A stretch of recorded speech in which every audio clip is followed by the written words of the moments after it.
കുറ്റിപ്പുറത്ത് ബൈക്കിൽ കടത്തിയ 5 ലക്ഷം രൂപയുടെ കുഴൽപ്പണം പിടികൂടി. പുത്തനത്താണി സ്വദേശി മുഹമ്മദ് ഹനീഫയെ കുറ്റിപ്പുറം പോലീസ് അറസ്റ്റ് ചെയ്തു. പോലീസിന് ലഭിച്ച രഹസ്യ വിവരത്തെ തുടർന്നായിരുന്നു പരിശോധന. Celebrate the moments of colors. KMT Silks, Perinthalmanna, Kottakkal.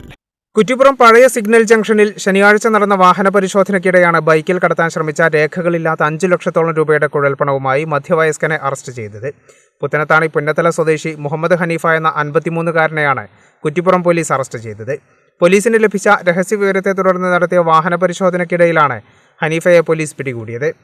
പഴയ സിഗ്നൽ ജംഗ്ഷന് സമീപത്തെ സർവീസ് റോഡിൽ നിന്ന് KL 55Y8514 നമ്പർ യൂണിക്കോൺ ബൈക്കിൽ രേഖകളില്ലാതെ കടത്തുകയായിരുന്ന പണമാണ് ഹനീഫയിൽ നിന്ന് പിടികൂടിയത്. കുറ്റിപ്പുറം SHO നൌഫൽ കെയുടെ നിർദ്ദേശപ്രകാരം SIമാരായ ഗിരി, സുധീർ, SCPO കിഷോർ കുമാർ, വിപിൻ സേതു, CPOമാരായ ജോസ്, സുനിൽ ബാബു, ഡെന്നിസ് എന്നിവരടങ്ങുന്ന സംഘമാണ് പ്രതിയെ പിടികൂടിയത്.